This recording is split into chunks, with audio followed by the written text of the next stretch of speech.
I'm so sorry to my mom and my dad. I am so scared. I'm so scared. What is that? In 1999, a movie came out that completely changed the horror genre. It had no special effects, no monsters, just handheld cameras, and a story so convincing that audiences actually believed it was real. It was the story of three student filmmakers who, in October of 1994, walked into the forests of Maryland to shoot a documentary, and were never seen again. A year later, their footage was found. Tonight, we're not just watching a movie, we're reliving the story told by that footage. This is the story of Heather Donahue, Joshua Leonard, and Michael Williams. Their plan was simple: drive to Burkittsville, Maryland, a town haunted by a local legend known as the Blair Witch. The town itself has a dark history. It all seems to circle back to a woman named Ellie Kedward. Back in 1785, a group of children accused her of witchcraft, saying she'd lured them into her home to draw their blood. Kedward was found guilty and banished into the Black Hills Forest during a brutal winter, where she was tied to a tree and left to die. The following year, all of her accusers, and nearly half the town's children, vanished. The terrified villagers fled, vowing never to say the name Ellie Kedward again. But the stories didn't stop there. In the 19th century, there was the tale of Coffin Rock, where a search party of 5 men was found ritualistically murdered, their bodies tied together and disemboweled. Then, in the 1940s, a hermit named Rustin Parr confessed to abducting 7 children and murdering them in the basement of his house in the woods. He would make one child stand in the corner, facing the wall, while he killed the other. When he finally turned himself in, he told police he did it for the ghost of an old woman who haunted the woods. Rustin Parr was executed, and his house was burned to the ground. Armed with these terrifying stories, Heather, Josh, and Mike drove into Burkittsville, about to become the most famous chapter in the legend they came to investigate. What follows is the story told by their cameras. The footage kicks off on October 20th, 1994. There's a shaky, excited energy to it. We see Heather Donahue, the director, ambitious and focused. She introduces us to her crew: Josh Leonard, the cameraman, and Mike Williams, the sound guy. They're all young, confident, and joking around as they get their gear ready for their trip into the woods.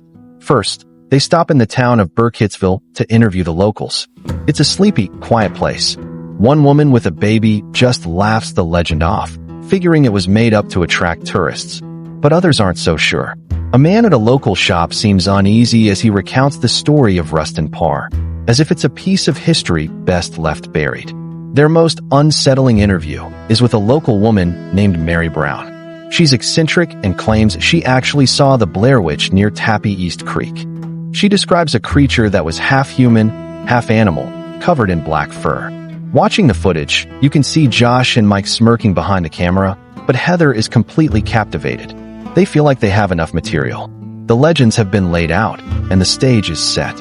That night in their motel room, they go over the plan one last time. Heather points to a map of the Black Hills Forest, tracing the route. They'll hike to Coffin Rock, camp, then head deeper. It's supposed to be a 2-day trip. They're prepared. They're in control.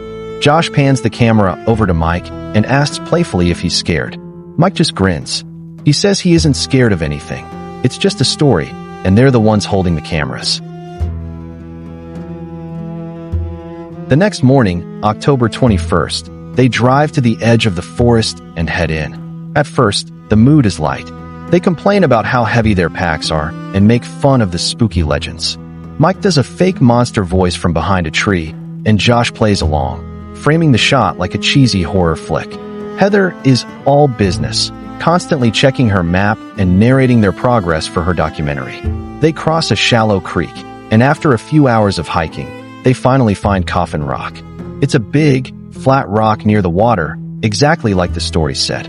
Heather reads from a book about the 5 men who were murdered right there. As she reads, the playful mood fades. They're standing in a place where something awful supposedly happened, and the stories suddenly feel a lot less like fiction. As dusk falls, they set up camp and build a small fire. For a moment, it's peaceful, just 3 friends sitting under the stars. But the woods aren't quiet. As they crawl into their tent, Heather whispers to her camera that the woods feel alive. Then she clicks it off. They wake up on October 22nd to a gray overcast sky. The mood is heavy. They pack up and head out. But after a few hours of hiking, Josh spots something in a clearing. 7 small, deliberate piles of stones. Cairns. They are clearly man-made. Heather films them, her voice a mix of excitement and unease. In a thoughtless moment, Josh kicks one of the piles over, and Heather immediately gets on his case. It's the first real sign of tension in the group. They keep walking, but something feels off. Heather, who was so confident with the map, seems lost. They hike for hours, trying to loop back toward the car, but end up at the exact same creek they crossed the day before. Panic starts to creep in. Mike insists they've been walking in circles. Heather gets defensive. Josh loses his patience, yelling that the map is useless and the whole idea was stupid. They're truly lost. As night falls, they're forced to make camp. This time, the fire feels less like a comfort and more like a desperate attempt to keep the darkness at bay. And that's when the sounds begin. A twig snaps just outside the firelight. Then another one, closer. They call out, but no one answers. Later, huddled in the tent, they're jolted awake by loud, cracking noises, like trees being snapped down. It sounds like it's coming from all directions at once, circling. They are completely paralyzed with fear, the camera capturing their terrified faces as they listen. Then, just as suddenly as it started, it stops. The silence that follows is somehow even worse. The morning of October 23rd offers no comfort. When they crawl out of the tent, they find something waiting for them. 3 small piles of rocks have been placed around their tent, one for each of them. They weren't there when they went to sleep. Nobody says a word. They just stare. Whatever they heard last night wasn't just a sound. It was here. They begin hiking south, a desperate, frantic march. The arguments get worse. Mike and Josh now openly blame Heather for getting them lost, for her obsession with a legend. "It's not my fault," she screams back, her voice breaking. Hours later, after another day of getting nowhere, Mike finally snaps. He rips the map out of Heather's hands, screams that it's useless, and throws it into the creek. It's their only guide, their only hope. And now it's gone. Heather just shrieks at him. "What did you do?" That night, the despair is overwhelming. They're cold, hungry, and sitting in total darkness. "We're going to die out here," Mike mutters. The sounds come back, but this time they're louder. They hear what sounds like children laughing, a distorted, mocking sound echoing through the trees. The tent suddenly shakes violently, like something is pushing on it from the outside. They all scream, the camera whipping around, capturing nothing but darkness and their panic. October 24th. They've been lost for 4 days. The food is gone. They are weak, starving, and on the verge of breaking down. When they wake up, they find the woods around their camp have been decorated. Dozens of grotesque stick figures, woven from twigs and twine, are hanging from the trees. They surround the campsite like a silent, menacing audience. Heather starts sobbing as she films them. "What is this? Who's doing this?" Josh tries to rationalize it, saying it must be local kids messing with them, but his voice is shaking. He doesn't believe it any more than she does. They stumble on, barely walking at this point. That night, they don't even have the tent. They just huddle together against the cold. The sounds are closer than ever. They can hear footsteps circling them and low, guttural whispers in a language they don't understand. The night of October 25th is when everything falls apart.